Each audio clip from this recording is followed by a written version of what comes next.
la mer au Burundi. Patrice Kini, c'est mon nom. Bienvenue dans ce journal. D'abord, les sommaires.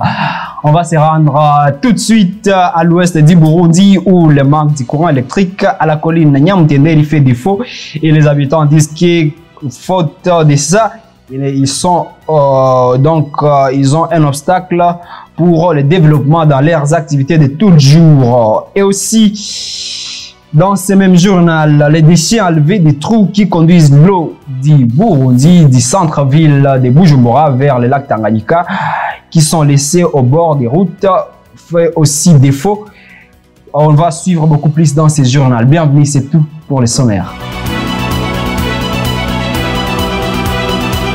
Et rendons-nous à l'ouest du Burundi tout de suite pour commencer ce journal. Direction la colline Nyamutenderi de la zone Ruyaga, où le manque du courant électrique sur la colline Nyamutenderi de la zone Ruyaga, en commune Kanyosha de la province Bujumbura, fait obstacle au développement des habitants dans cette localité à travers ce reportage de Patrick Atangiman. Il y a tant de projets de développement que nous réaliserions pour entreprendre, mais en vain, faute du courant électrique. Ce sont des lamentations de la population de la colline Nyamutenderi, zone Ruyaga, commune Kanyosha de la province Bujumbura. Le transformateur est très loin.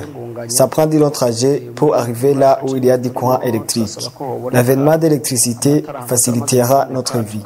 Les soudeurs vont en profiter. Ceux qui ont des cafétérias et des salons de coiffure aussi. Nous souhaitons avoir aussi des moulins. N'amata akadandazwa ibikenerwa biba byinshi salo de coiffure ivyo byose bigashoboka bikadufasha mu kugira ngo nanone bigende neza.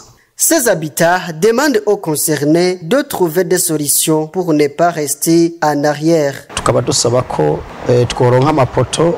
Il faut qu'ils nous apportent des poteaux dans notre localité afin que la population se débrouille dans l'obtention des compteurs. Poto tuyafite.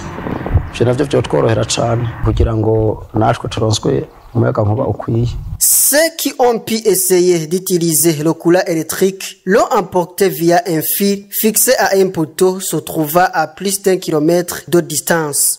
La non prise en considération des experts est l'une des causes qui fait à ce que les infrastructures ici à mairie de Bujumbura et dans les localités en périphérie de la mairie de Bujumbura ne puissent pas résister aux effondrements. Cela a été affirmé par l'expert en suivi des infrastructures, M. Alexis Chimeriman, à travers ce reportage de Gérard Nchim. Dans les régions à la périphérie de la mairie de Bujumbura, se remarque des cas d'effondrement requérant des habitations. À cette question, Alexis Chimeriman, spécialiste en infrastructure, précise les causes principales de la non-durabilité des maisons, surtout dans les zones urbaines. De manière globale, les problèmes qui menacent les constructions naissent à la première étape. Donc, au niveau du choix du site de construction. Et là, on peut parler des sites qui sont viabilisés, les sites qui ne sont pas viabilisés, parce que ce sont les deux cas que nous avons au niveau de la ville de Bujumbura et un peu partout au pays.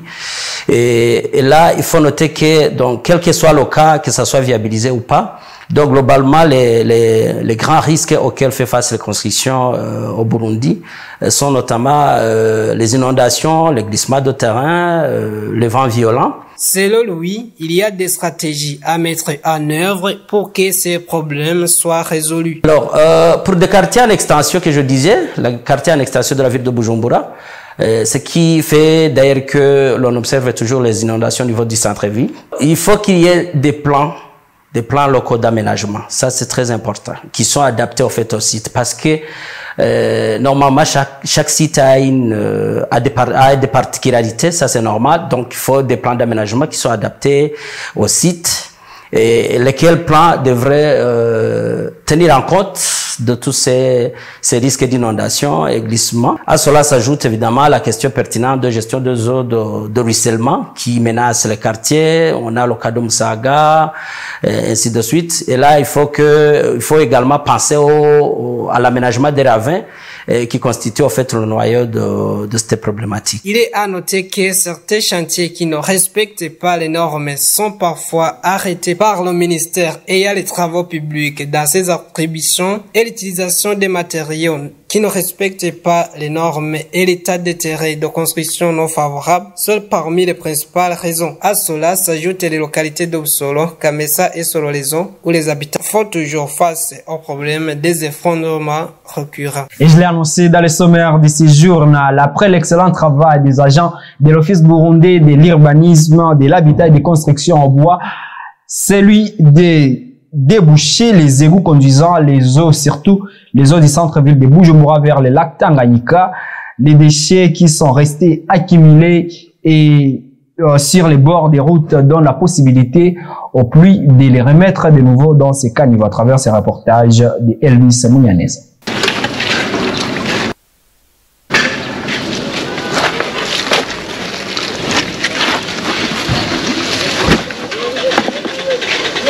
Dans différentes localités de la mairie de Bujumbura s'observent des déchets enlevés des trous qui conduisent de l'eau entassée au bord de la route. Pendant la saison pluvieuse, ces déchets sont emportés par les eaux de pluie et se répandent à travers les routes. Cela est dû principalement au retard de ramassage de ces déchets. Sur les lieux où nous nous sommes rendus, les travaux de débouchage étaient en cours.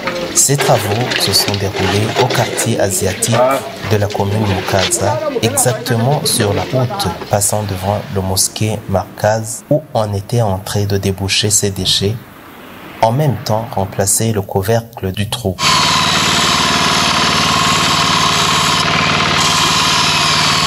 En continuant, on remarque des déchets qui étaient entassés devant la place de l'Indépendance. Les employés de la société au bois qui se trouvaient sur les lieux ont fourni les explications que ce retard est causé par les automobiles chargées de transport de ces déchets qui manquent de carburant. Notons qu'une fois ces caniveaux bouchés par les déchets, occasionnent des débordements de l'eau pendant la saison pluvieuse.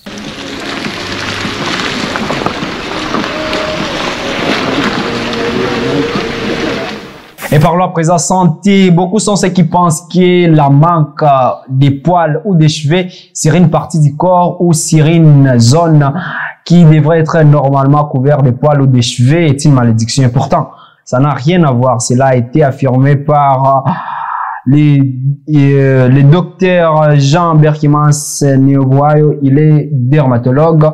Il nous parle de ces phénomènes. En fait, il s'agit de l'hypotrichose qui est due aux hormones à travers ces reportages de Gilles Verne Nakiman. La non-apparition des barbes ou des poils sur le corps humain n'est pas un problème.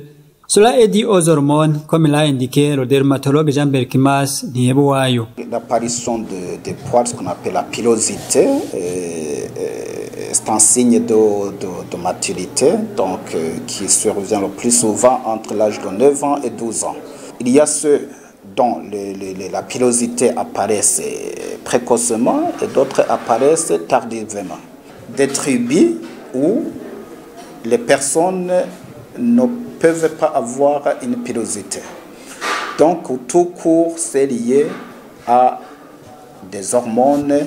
C'est le docteur Jean Berkimans Neoboayo. Personnes glabres ou imbarbes ne sont pas porteurs de malédiction, comme on le dit souvent. Je pense que c'est de la malédiction, c'est une mauvaise pensée. C'est pas une réalité, c'est pas documenté scientifiquement, donc aucune enquête. Aucune recherche n'a été faite sur ça pour dire que c'est lié à la malédiction ou pas. Ce sont des pensées des gens qui voient une anomalie chez une personne qui n'est pas comme elle. Même si au Burundi, la pratique de greffe capillaire n'y est pas, dans les pays développés, elle est fréquente, même sert de pousser les cheveux et la barbe. Que tous ceux qui sont prêts pour la CAN lèvent la main. Direction la Côte d'Ivoire. Je suis prêt. Que ceux qui veulent vibrer lèvent la main. Une ambiance extraordinaire. Et que tous ceux qui veulent vivre les plus grandes émotions de la CAN, je suis prêt. Lèvent la main. Avec cette défilé. Oh, le but exceptionnel. Tous prêts à vivre une grande CAN avec Canal+. On y sera. Je suis prêt. On y sera. Tout pour la CAN. Toute la CAN Total Énergie 2023, bientôt avec Canal+. un monument, cette Coupe d'Afrique des Nations. La CAN, c'est avec Canal+. Messieurs, nous y sommes. Allez, c'est parti. 100% des matchs en direct et en HD. Premier but camerounais. 2 émissions quotidiennes depuis Abidjan. Du sourire, mais une équipe extrêmement concentrée. Jour de CAN analyse les enjeux des matchs. Avec bien sûr toute l'expertise de nos consultants. Soir de CAN débriefe la journée de compétition. C'est un classico-africain. Je préfère classico. C'est validé ou pas? Avec des correspondants dans les grandes capitales africaines. Mais on va faire un nouveau détour du côté de Dakar. Une nouvelle histoire s'écrit sous vos yeux. Un scénario incroyable. Vibrez au rythme de la CAN Total Énergie Côte d'Ivoire 2023. Du 13 janvier au 11 février sur Canal+ CAN. Tout pour la CAN. Et sortons un peu du Burundi et parlons de ce qui se passe ailleurs. L'actualité internationale. De son vrai nom, Ronald Dion DeSantis, dit Ron DeSantis, il est gouverneur de la Floride également, candidat aux élections présidentielles aux États-Unis. Il a décidé finalement de jeter l'éponge ce dimanche et a décidé de soutenir son rival Donald Trump, qui est bien sûr le candidat qui semble être imprévisible. Et en Allemagne, plus d'1,4 million de personnes ont manifesté depuis le vendredi contre la partie d'extrême droite. Iranesa Bernis les a lus pour vous.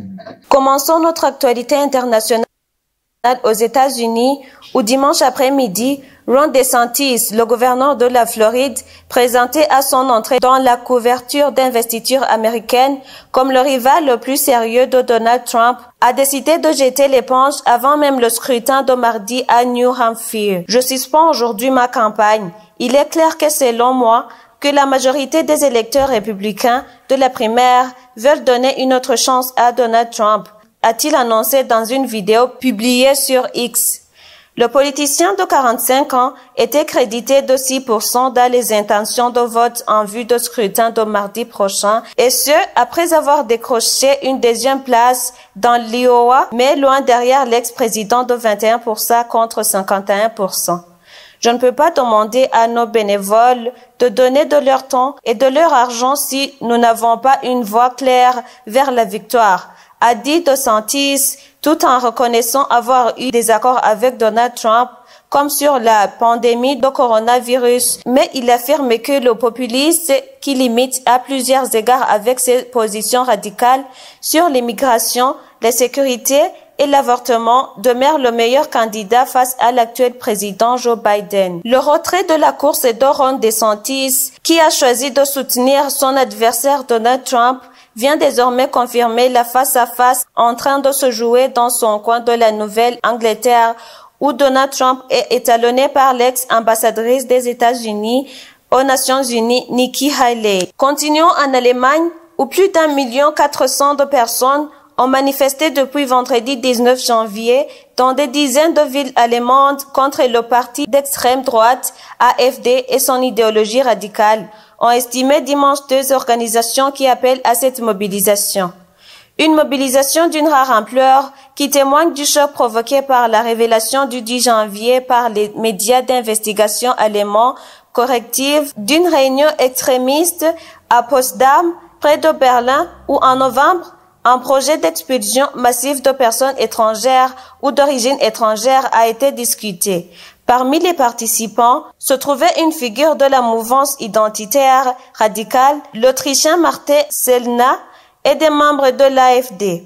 Martin Sellner a présenté un projet pour envoyer vers l'Afrique du Nord jusqu'aux 2 millions de personnes étrangères, demandeurs d'asile et citoyens allemands qui ne seraient pas assimilés. Le mouvement anti-immigration a confirmé la présence de ses membres à la réunion, mais niait adhérer à un projet de rémigration porté par Martin Sellner. Les manifestations anti-AfD ont pris un rythme quotidien depuis une semaine, de vendredi à dimanche. Une centaine de rassemblements étaient prévus dans les différentes villes de ce pays. Et c'est en Allemagne que s'est terminé ce journal, madame, messieurs. Merci de l'avoir suivi avec intérêt. Vous nous suivez actuellement sur Canal+, la chaîne 396 et Star Times, chaîne 106 et 781. Nos plateformes sur Internet, @BTV Burundi sur Facebook, X également sur votre chaîne sur YouTube. Notre chaîne YouTube @BTV Burundi. À très bientôt.